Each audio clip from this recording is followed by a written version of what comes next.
नहीं हो। अब पहले ईद के लिए रहते तो दवाइयों से लिया करके ठीक हो गए थे। अच्छा पानी सूखा तो भी चलते हैं तो करके लिए ले जोहर में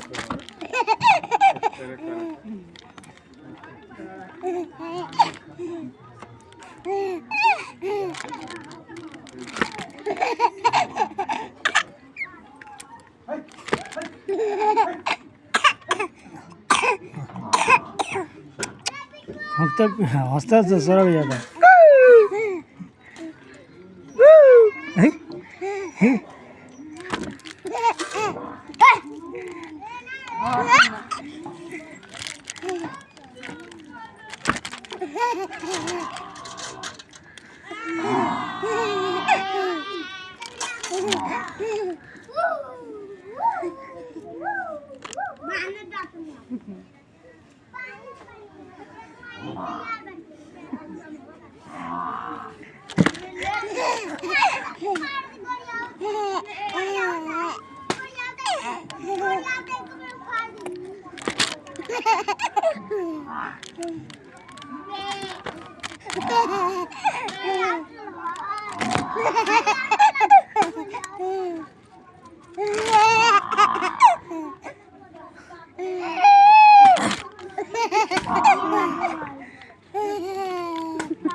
अच्छा हो जाता